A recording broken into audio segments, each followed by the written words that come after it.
Kaoru Mitoma adalah fokus pertama untuk video kali ini. Walaupun ketum Game Week lepas, Game Week ini bermain di laman sendiri pasti membawa dimensi yang berbeza. Walaupun Liverpool pada prestasi terbaik mereka, Brighton gemar beraksi cemerlang menentang pasukan-pasukan besar. Brighton boleh dikatakan sebagai pasukan giant killer di dalam EPL. Dengan Liverpool gemar membuat high press, ini bakal memberikan Mitoma dan rakan sepasukan untuk membuat serangan counter attack. Lebih-lebih lagi jika Trent Alexander-Arnold kembali ke dalam kesebelasan utama Liverpool. Fokus seterusnya ialah Luis Diaz. Selepas kecederaan Gakpo dan pergantungan Diogo Jota, kedudukan Diaz di dalam kesebelasan utama Klopp kian terjamin. Liverpool bakal menggunakan Diaz, Darwin dan Salah di bahagian front three mereka Ahad ini. Dari segi statsnya, ianya sangat merisaukan. Diaz merekodkan rating XG 0.39, 2.93 dari segi percubaan, 0.78 dari sudut percubaan tepat, dan hanya 0.18 daripada rating XA. Namun, jika bergandingan dengan Darwin dan Jota, Diaz dilihat lebih berbahaya dengan gandingan combo ini. Jika game week lepas, Villa boleh merata Brighton, ini kan pula Liverpool bukan? Cuma risikonya, anak-anak buah Klopp bakal beraksi di laman lawan. Fikir-fikirkan. Cole Palmer adalah aset yang ketiga menjadi fokus kali ini. Selepas konsisten terlibat terus dalam gol Chelsea pada saingan EPL dan Piala Kerbau, Palmer digunakan Pochettino di dalam kesebelasan utamanya. Palmer telah membuat satu umpanan gol dalam perlawanan game week lepas. Setelah kemenangan kedua Chelsea musim ini, hamba rasakan Pochettino bakal memberikan peluang sekali lagi kepada pilihan kesebelasan utama beliau game week lepas. Oleh itu, hamba jangkakan Palmer bakal menjadi vokal setiap serangan Chelsea Sabtu ini. Burnley yang terkenal dengan tahap kebolosan gol tahap dewa boleh membantu Palmer mendapat mata 2 digit kali ini. Pastikan anda mendengar komen Pochettino di dalam sidang media beliau Jumaat ini berkaitan pertembungan tersebut sebelum membawa masuk Palmer. Palmer sesuai untuk pengurus yang merancang untuk wildcard pada game week 9 dan menjadikan Palmer sebagai pemain pembeza mereka game week ini.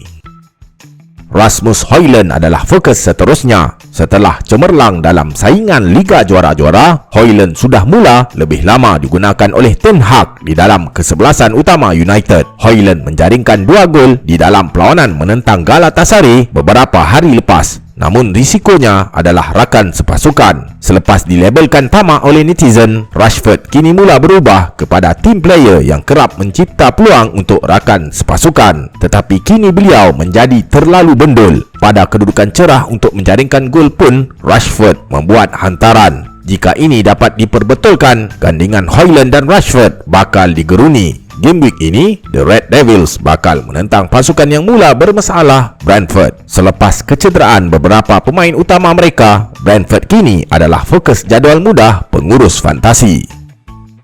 Darwin Núñez adalah fokus aset yang kelima. Jika tidak disebabkan kecederaan lutut yang dibawa beliau game week lepas, Darwin Núñez bakal menjadi aset yang paling popular dibawa masuk menjelang perlawanan menentang Brighton. Tetapi, berita baik buat pemilik Darwin. Jika cergas, Darwin pasti akan menjadi kesebelasan utama kerana kecederaan Gakpo dan pergantungan Diogo Jota. Dengan kebocoran melampau barisan pertahanan Brighton, Darwin dengan stats menghampiri Haaland berpeluang cerah untuk kenduri gol Ahad ini. Ditambah pula, Estupinan dikabarkan mengalami kecederaan baru-baru ini. Saranan hamba, tunggulah sehingga hampir jam 6 petang Sabtu untuk membuat perpindahan pemain.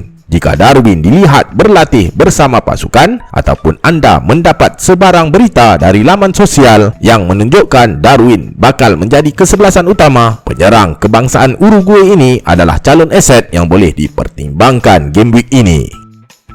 Untuk penutup fokus aset terakhir kali ini ialah Lee Carlson. Selepas mendapat kabar dari akaun Twitter Fabrizio Romano, Mane Solomon bakal terlepas aksi EPL selama 2 ke 3 bulan kerana kecederaan semasa latihan, keterujaan membawa masuk Lee Carlson sedang hangat diperkatakan di laman sosial. Pada asalnya, posisi sayap kiri adalah antara Son, Solomon dan Perisic. Namun, selepas Son cemerlang pada posisi nombor 9, Richarlison kini memenuhkan slot tersebut. Tanpa Solomon dan Perisic, kedudukan Richarlison di dalam kesebelasan utama kian terjamin. Di antara 4 perancang Spurs yang bakal menjadi kesebelasan utama, penyerang kebangsaan Brazil ini adalah yang paling murah dengan hanya 6.7 juta pound sahaja. Dengan kehadiran Richarlison, Maddison lebih menjadi pengumpan kepada pengumpan gol. Adakah Richarlison akan menjadi buruan selepas ini? Ingat, saya bukan Sifu. Saya hanya berkongsi info. Assalamualaikum.